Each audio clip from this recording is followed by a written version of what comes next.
Captain Jake Morrison stood on the bridge of the USS Discovery, watching the stars drift past the main screen. 3 months into their deep space mission, the crew had found nothing but empty space and dead rocks. Earth Command wanted them to map new systems and look for resources, but so far they had come up empty. "Captain, I'm picking up something strange," said Lisa Park from her station at Communications. Her fingers moved quickly over the controls as she tried to clean up the signal. "It's not natural background noise. This looks like a transmission." Jake walked over to her station. "Can you make sense of it?" Lisa shook her head. "It's not in any language I know. The patterns are all wrong for human speech, but the mathematical structure suggests it's intelligent. Someone or something is trying to communicate." Dr. Amanda Walsh joined them from her science station. As the ship's expert on alien life, she had been hoping for this moment since they left Earth. "Let me see the data," she said, taking the headset from Lisa. The signal came in bursts, with long pauses between each transmission. Amanda ran it through every analysis program they had. "This is incredible," she whispered. "The complexity suggests a highly advanced mind. But there's something desperate about the pattern. It keeps repeating the same sequence over and over." Commander Ryan Davis approached the group. "What are we looking at here?" "First contact," Amanda said simply. "We're receiving an alien transmission." Ryan's face went pale. "Are you certain? Because if this is real, we need to follow protocol. Earth Command needs to know immediately." Jake nodded but kept studying the data. Something about the signal bothered him, the repetition, the mathematical urgency. "Where is this coming from?" Lisa checked her instruments. "The Tau Ceti system, about 12 light-years from here. But Captain, the signal is getting weaker. Whatever is sending this might not have much time left." The bridge fell silent. Every person there understood what this meant. Humanity had searched for signs of alien life for centuries. Now they had found it, and it might be dying. "Dr. Walsh, how long would it take you to decode this message?" Jake asked. Amanda looked at the scrolling data. "With our computers? Maybe 6 hours if I'm lucky, maybe days if I'm not." "We don't have days," Jake said. "Lisa, set course for Tau Ceti. Maximum speed." Ryan grabbed Jake's arm. "Captain, we can't just leave our assigned patrol route. Earth Command expects us to follow the mission plan." Jake pulled free. "Our mission is to explore and make contact with new life." "That's exactly what we're doing." He turned to the navigation station. "Helen, how long to reach Tau Ceti?" Navigator Helen Roberts ran the calculations. "At maximum speed, 18 hours. "Do it." As the Discovery changed course, Amanda and Lisa worked together to decode the alien message. They tried every approach they could think of. Mathematical progressions, visual patterns, even music theory. Nothing worked until Amanda had a strange idea. "What if they're not using words at all?" she said. "What if this is something else entirely?" She fed the signal through the ship's holographic display system. Instead of sound, shapes began to form in the air above her console, patterns of light that pulsed and changed with each transmission. "They're using light," Lisa said in amazement. "Visual communication instead of audio." The patterns became clearer as they refined the display. They saw geometric shapes that shifted and flowed like a living language. And slowly, with the help of the ship's computer, they began to understand. The message was a plea for help. The aliens called themselves the Kelrani. They were scientists and explorers, peaceful beings who studied the galaxy and cataloged different forms of life. But something called the Vorthak had found their world. The Vorthak destroyed everything they touched. They consumed entire civilizations, leaving nothing behind but empty space and dead planets. The Kelrani had fought them but could not win. Their world was dying, their people almost gone. But the message contained more than just a cry for help. The Kelrani had been watching human radio signals for decades. They knew about Earth and its people. They thought humans might be different from other species they had encountered, different enough to maybe stop the Vorthak where others had failed. "Captain," Amanda called out as the message became clear, "you need to see this." Jake read the translation as it appeared on the screen. His hands clenched into fists as he learned about the Vorthak and what they had done to the Kelrani homeworld. But it was the final part of the message that made him make his decision. The Kelrani had hidden their most important knowledge in a secret facility on their world. Centuries of research about the galaxy, about dozens of alien species, about the great alliance that kept peace among the stars. If the Vorthak found it, they would use that knowledge to destroy even more worlds. The message ended with coordinates and a simple request. Save what we could not save. Learn what we learned. Stop them before they find others. "Time to Tau Ceti?" Jake asked. 16 hours, Helen replied. "Take us in quietly. I want to see what we're dealing with before they see us." As the Discovery raced through space toward an alien world, Jake Morrison knew that humanity was about to take its first step into a much larger and more dangerous universe than they had ever imagined. The Discovery dropped out of faster-than-light travel at the edge of the Tau Ceti system. What they found made the entire bridge crew fall silent. Debris floated in space where planets should have been. Twisted metal that had once been ships drifted in the darkness. The third planet, where the Kelrani had lived, glowed with an ugly red light from massive fires burning across its surface. "My God," whispered Helen as she stared at the destruction. "What kind of weapons could do this?" Jake felt sick as he looked at the screen. "Are there any survivors down there?" Lisa worked her controls, scanning for any signs of life. "I'm picking up one weak signal from the planet's surface. It's using the same light pattern language as the original message. Can you translate it?" "It's very simple. Just 3 concepts repeating over and over. Help, hide, hurry." Jake made his decision quickly. "Take us down. But keep us ready to run if we see any Vorthak ships." The Discovery descended through the planet's burning atmosphere. The surface below showed the remains of beautiful cities that had been turned into smoking ruins. Strange architecture that looked like it had been grown rather than built lay broken and twisted across the landscape. They found the source of the signal in what had once been a research facility.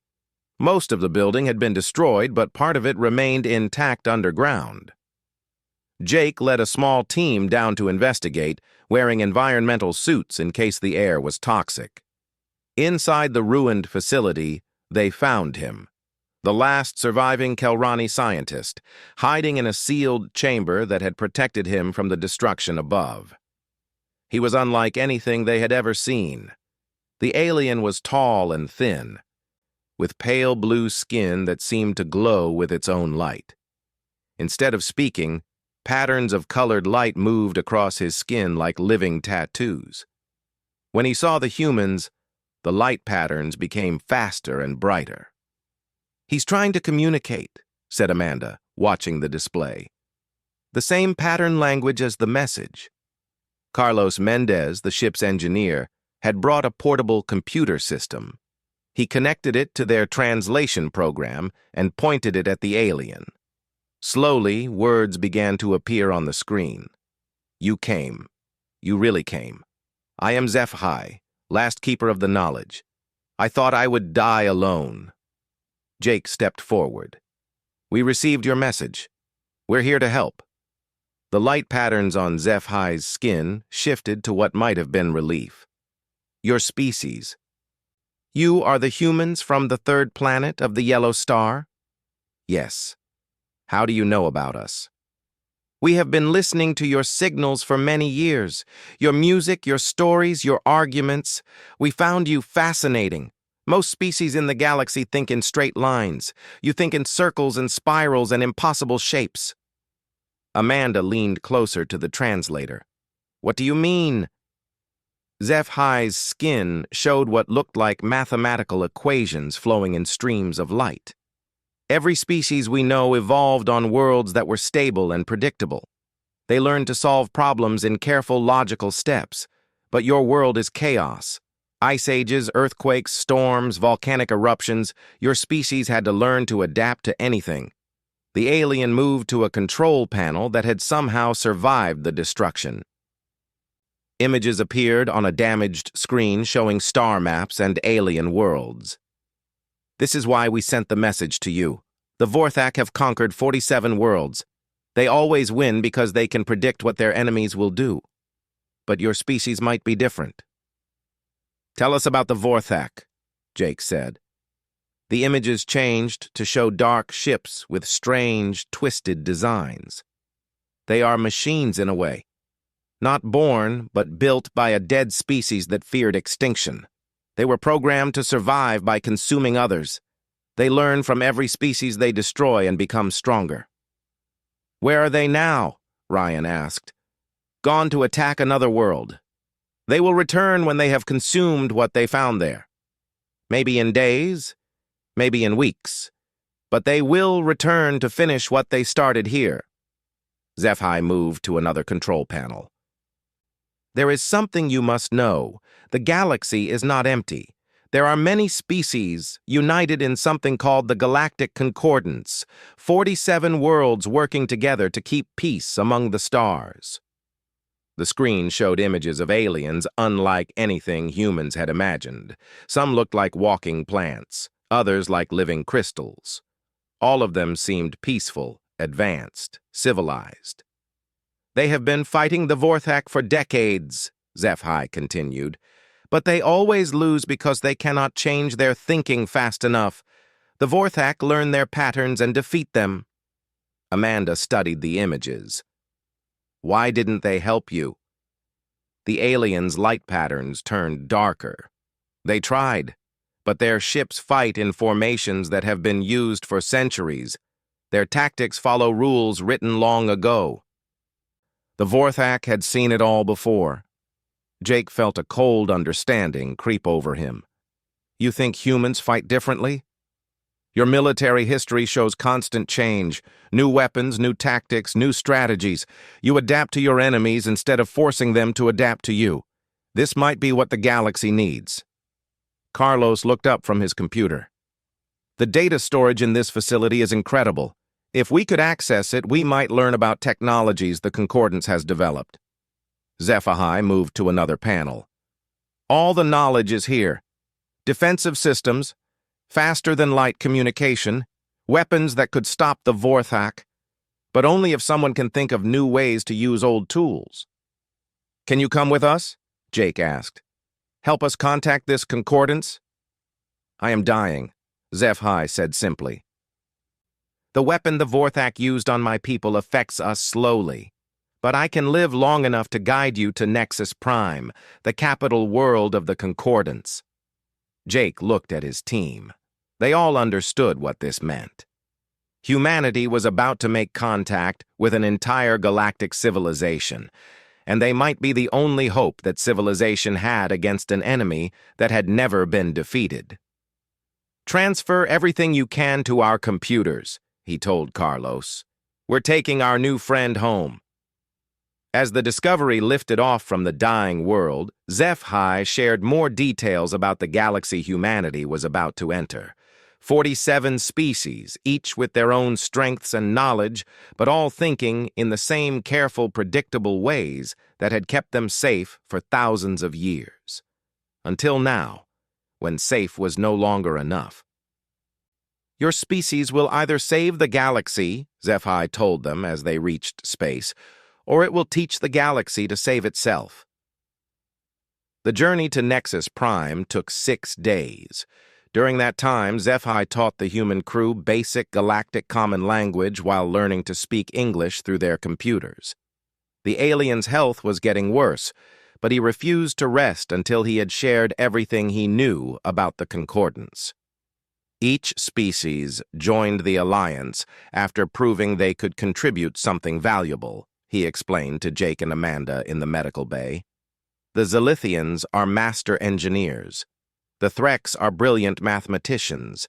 The Yulani understand energy like no one else. What about humans? Amanda asked. What would we contribute? HFY's skin patterns shifted to what they had learned meant confusion. That is what makes your species so interesting. You do not specialize in one area. You adapt to whatever problem you face. This should make you weak, but somehow it makes you stronger. When they finally reached Nexus Prime, the sight took their breath away. The space station was enormous, stretching for hundreds of kilometers in all directions.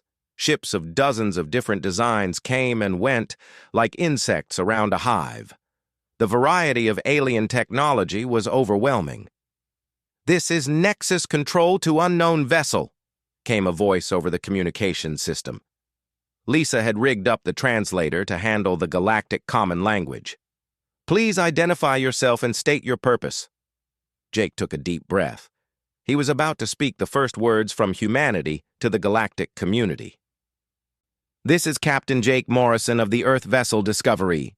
We carry HFY, last survivor of the Kelrani. We request permission to dock and deliver important information about the Vorthak threat."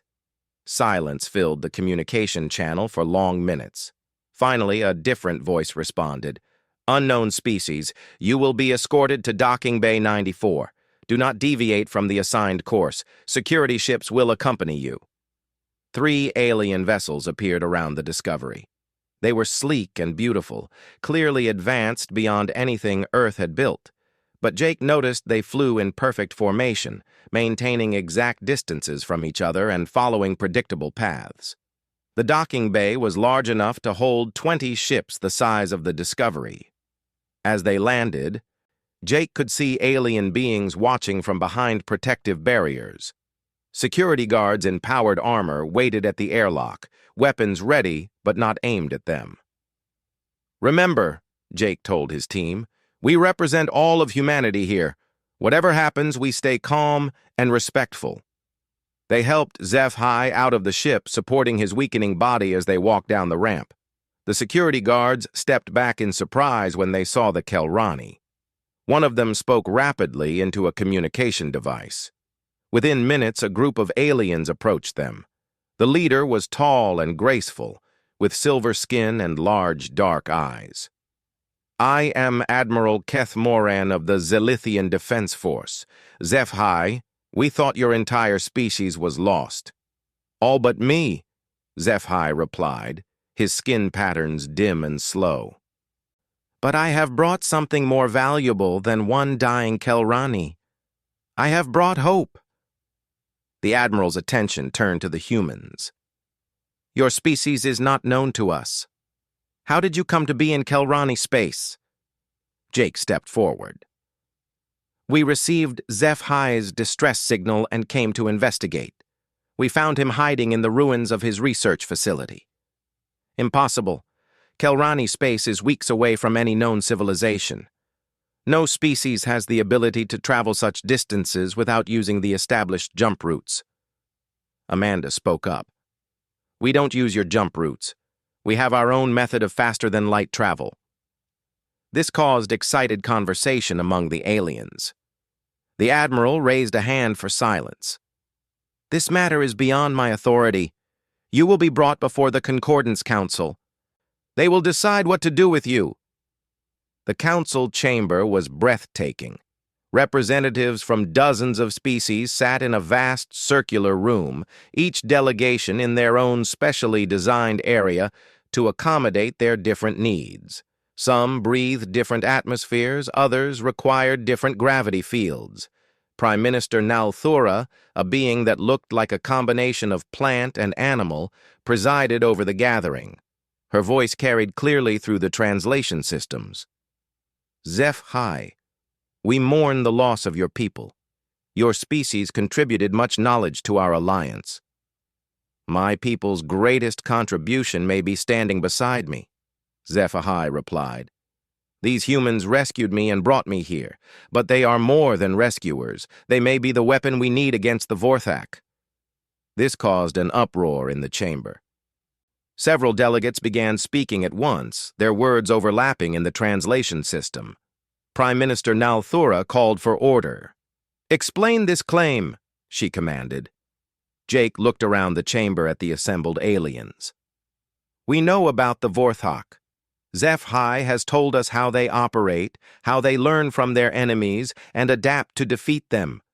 But what if their enemies could adapt faster?"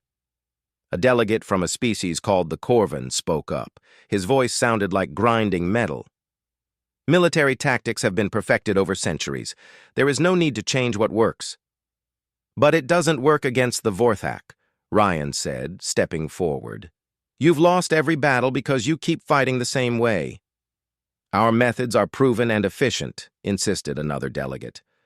"Chaos in battle leads only to defeat." Amanda pulled up the data HFY had given them about previous battles with the Vorthak. "Look at these records. In every engagement, Concordance forces followed standard tactical protocols. Formation flying, coordinated attacks, predictable responses to enemy actions. The Vorthak analyzed these patterns and developed counters." Security Chief Ben Cooper had been quiet until now, but he couldn't help speaking up. "On Earth, we learned that the army that adapts fastest usually wins. Rigid tactics get you killed." Admiral Kethmaran leaned forward. "You speak of military experience. What conflicts has your species fought?" Ben looked uncomfortable. "All of them. We've been fighting wars for our entire history. Small ones, big ones, with weapons ranging from rocks to nuclear explosives. We've learned to change our tactics every time we face a new enemy." The chamber fell silent. Many of the species in the Concordance had evolved on peaceful worlds with abundant resources. They had developed advanced technology and joined the Alliance without ever experiencing major conflicts. Prime Minister Nalthura spoke carefully. "You are saying your species has extensive experience with warfare?" "More than we wish we had," Jake admitted. "But maybe that experience could help here. The Vorthak think like a machine, analyzing patterns and developing counters. But humans think like—" He paused, looking for the right words. "Like controlled chaos. We adapt constantly, even in the middle of a fight." A new voice interrupted the discussion. Alarms began blaring throughout the station. An aide ran up to Prime Minister Nalthura with urgent news. "Long-range sensors have detected a Vorthak fleet approaching from the outer rim. Their target appears to be Nexus Prime itself. They will arrive in 4 days." The chamber erupted in panic. Some delegates called for immediate evacuation. Others demanded the mobilization of all Concordance fleets. In the confusion, Jake noticed something important. Every species was responding exactly as they always did, following procedures, implementing established plans, reacting in predictable ways. Even in crisis, they could not break their patterns. "Prime Minister," Jake called out over the noise, "let us help. Give us a chance to prove that humans can fight differently." Nalthura looked at the chaos around her, then at the small group of humans standing calmly in the center of it all. "What do you propose?" "Give us access to your tactical databases and ship specifications. Let our people work with your engineers. We'll show you what controlled chaos can accomplish." The Prime Minister hesitated for only a moment. "Very well, but understand this. If your methods fail, you will have doomed not just your own species, but 47 others as well." Jake nodded grimly. "We understand, and we won't let you down." The war room aboard Nexus Prime had never seen anything like the chaos that followed Jake's promise to help. Human crew members spread throughout the massive station, working with alien engineers and military leaders who had never encountered such unconventional thinking. Nicole Foster found herself in the main engineering section, surrounded by Zilithian technicians who watched in bewilderment as she began modifying their ship designs. "Your defensive systems are too predictable," she explained to Chief Engineer Vextar. "The shields always respond the same way to incoming fire. What if we made them random?" Random? Vextar's translator struggled with the concept.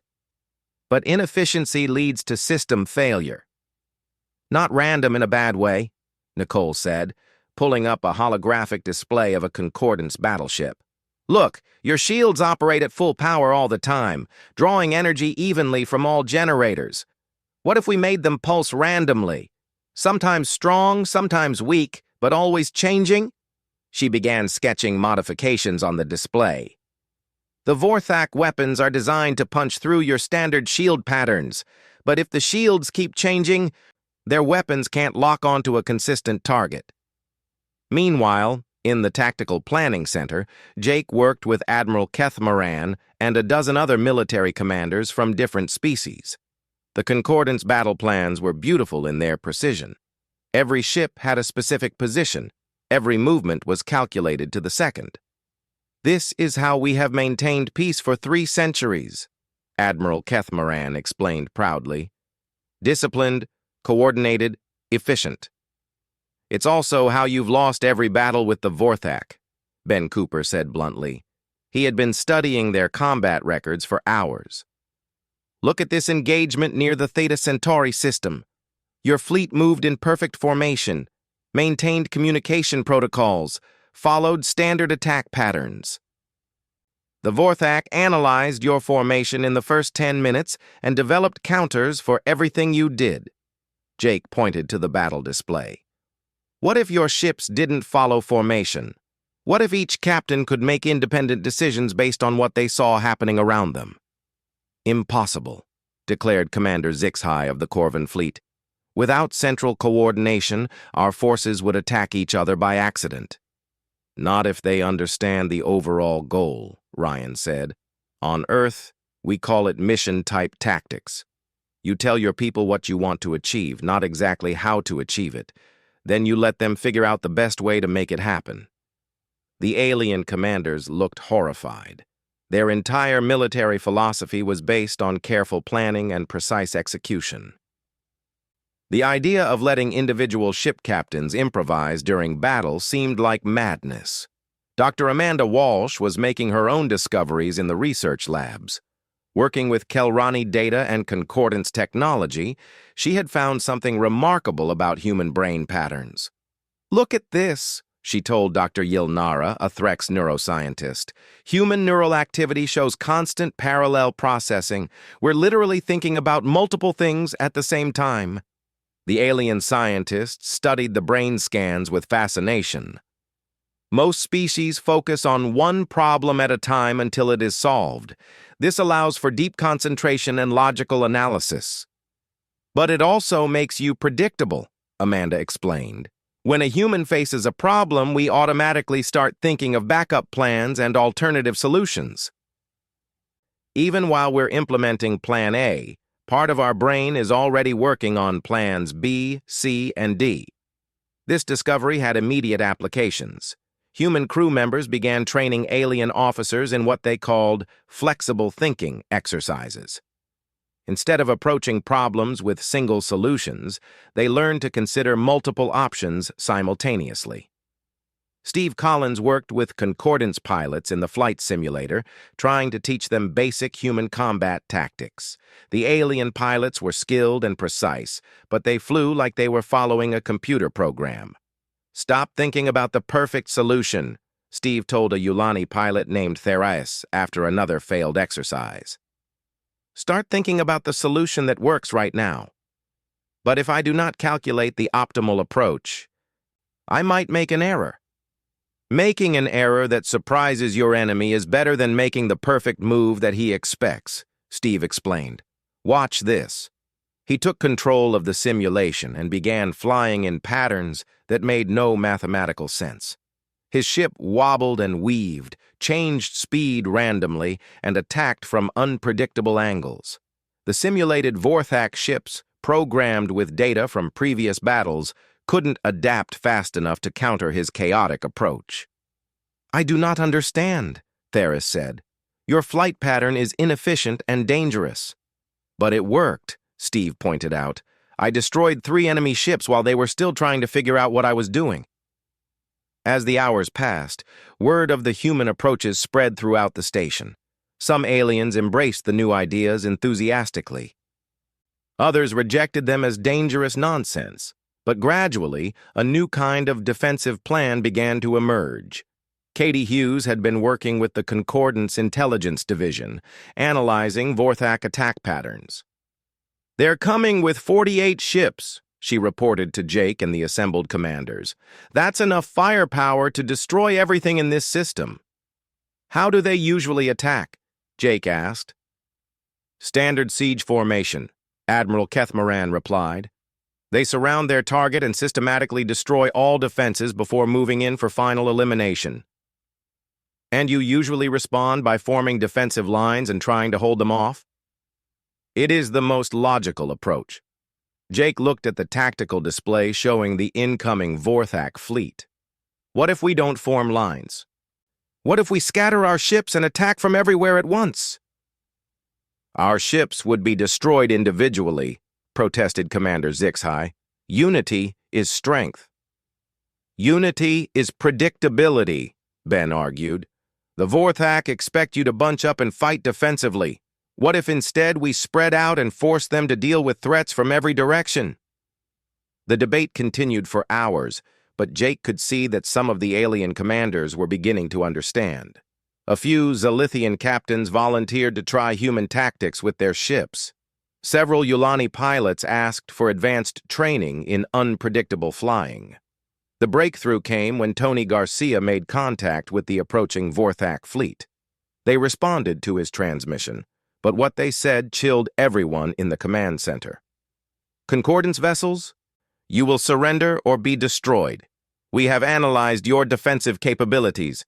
Your resistance will last exactly 47 minutes and 33 seconds. "They've already calculated our defeat," Admiral Kethmoran said in despair. "No," Jake said with a grim smile. "They've calculated a defeat based on how you've always fought before, but we're not going to fight that way this time." He turned to address all the alien commanders. "You have a choice. You can follow your traditional tactics and lose in exactly 47 minutes and 33 seconds, just like they predicted. Or you can trust us to teach you a new way to fight." Prime Minister Nalthora entered the command center at that moment. "The Council has voted. We will attempt your human strategies. But understand that you now carry the responsibility for 47 worlds." Jake nodded solemnly. "We understand. And we won't let you down." As the Vorthak fleet closed in on Nexus Prime, both sides prepared for a battle unlike any the galaxy had ever seen. The Concordance forces scattered throughout the system in seemingly random patterns, abandoning their traditional formations. Human crew members took positions aboard alien ships, ready to guide their new allies in the art of controlled chaos. The Vorthak arrived expecting another predictable victory. What they found instead would change the balance of power in the galaxy forever. The Vorthak fleet dropped out of hyperspace exactly where their calculations predicted they would. 48 massive ships, each one larger than anything the Concordance had ever built, arranged themselves in the perfect siege formation they had used to destroy countless worlds. Admiral Vexcon, the Vorthak commander, studied the tactical display with satisfaction. His analysis showed Concordance ships scattered throughout the system in what appeared to be random panic-driven positions. Some were hiding behind asteroids, others had taken shelter near the system's gas giant. A few seemed to be fleeing toward the outer system entirely. "Pathetic," he transmitted to his fleet. "They have abandoned all military discipline. Begin standard siege protocols. Target the largest concentrations first." But as the Vorthak ships moved into their attack positions, something unexpected happened. The scattered Concordance vessels didn't retreat or form defensive lines as they always had before. Instead, they began moving in ways that made no tactical sense. A Zalithian cruiser suddenly appeared from behind an asteroid, moving at maximum speed directly toward the Vorthak formation. Instead of firing its weapons in the standard pattern, it launched everything it had while spinning like a corkscrew, making itself almost impossible to target accurately. "Evasive maneuvers," ordered Admiral Vexcon, but his ships were too large and slow to avoid the unexpected attack. The Zilithian vessel scored direct hits on 2 Vorthak ships before vanishing behind another asteroid. "Analysis," demanded the Admiral. "Unable to compute, sir," replied his tactical computer. "The attack pattern does not match any known military doctrine." Before Vexcon could respond, more concordant ships appeared from hiding spots throughout the system. But instead of attacking in coordinated waves, each ship seemed to be following its own plan. Some attacked head-on, others came from the sides, still others approached from above or below the Vorthak formation.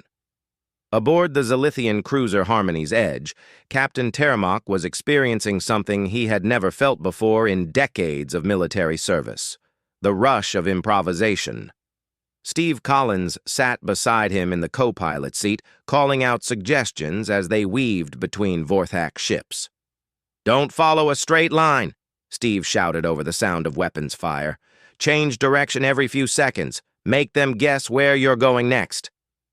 "But this violates all principles of efficient navigation," Terramok protested even as he followed the advice.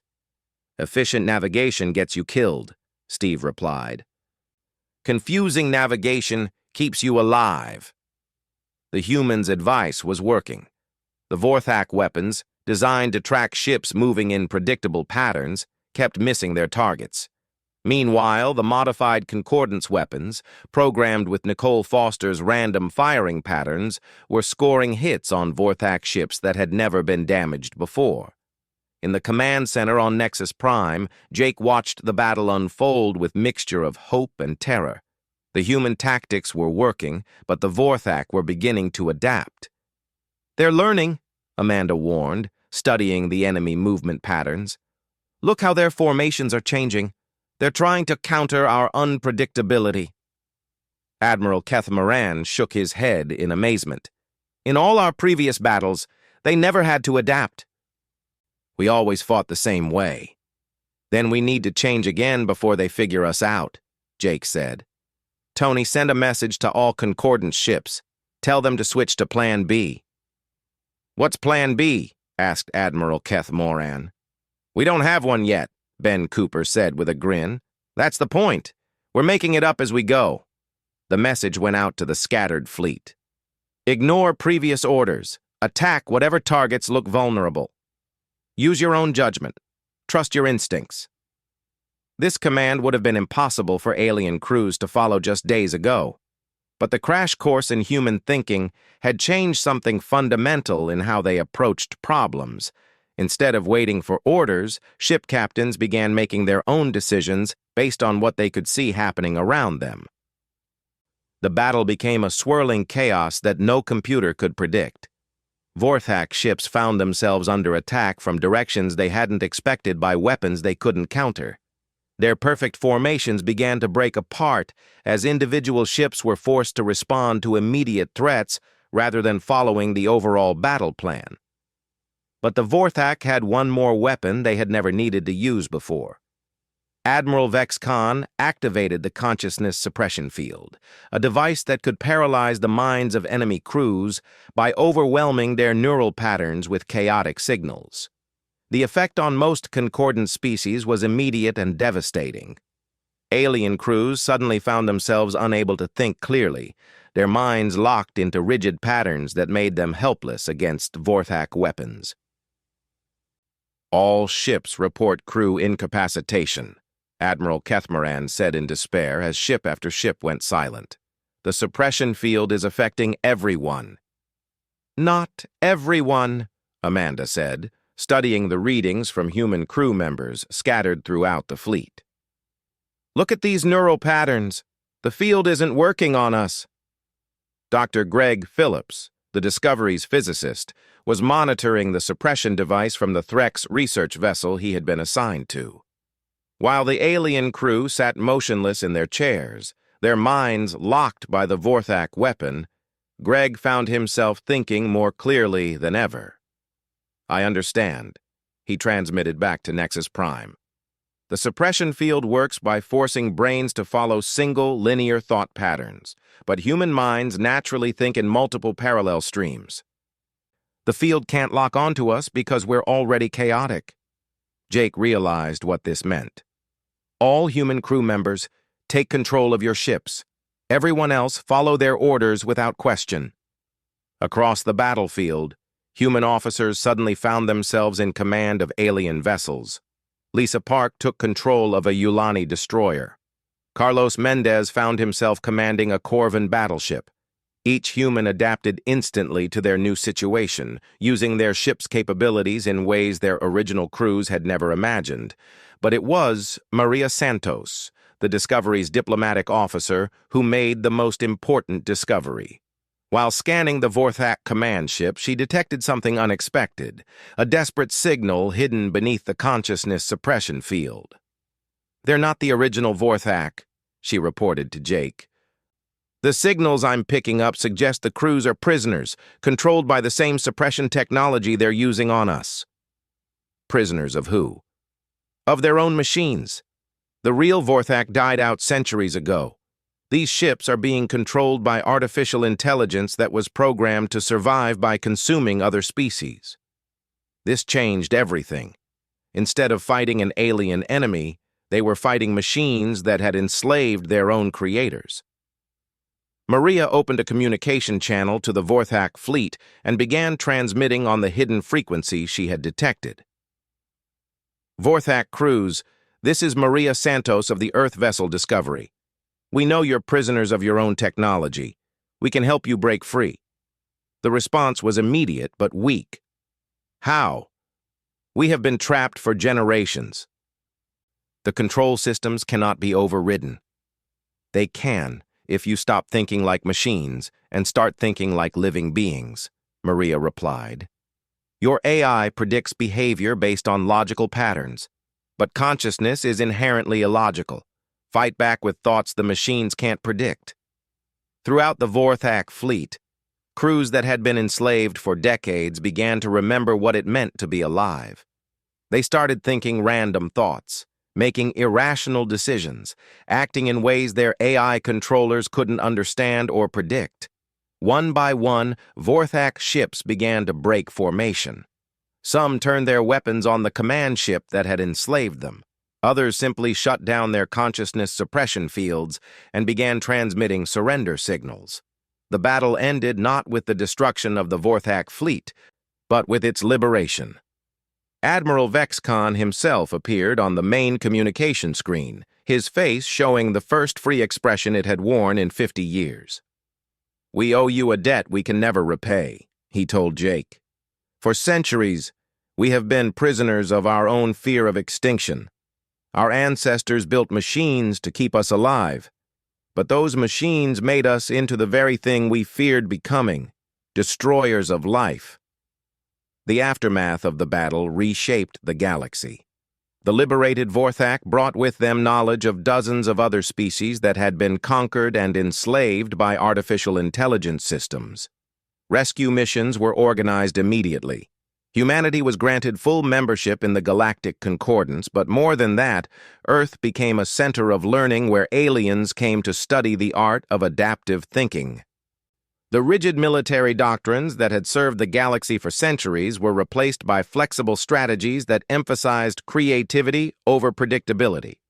Captain Jake Morrison found himself promoted to Admiral and placed in charge of the new Adaptive Tactics Division. His mission was to teach other species the human art of controlled chaos, ensuring that no artificial intelligence could ever again predict and counter their strategies. As he stood on the bridge of his new flagship, looking out at the diverse fleet of human and alien ships under his command, Jake reflected on how far they had come. A simple distress signal from a dying alien had led to humanity finding its place among the stars. But more importantly, it had led to the galaxy learning that sometimes the best solution to any problem was not to follow the rules, but to write new ones as you went along. HFY, recovered from his injuries with advanced concordance medical technology, served as humanity's first ambassador to the galactic community. In his final report, he wrote, "The humans have taught us that survival is not about being stronger than your enemies, but about being more adaptable. In a universe full of challenges, the species that can change fastest will inherit the stars." The SOS that had revealed humanity's hidden power became the foundation of a new galactic age, one where diversity of thought was valued above uniformity of action, and where the chaos of creativity could overcome any force that tried to impose rigid order on the universe.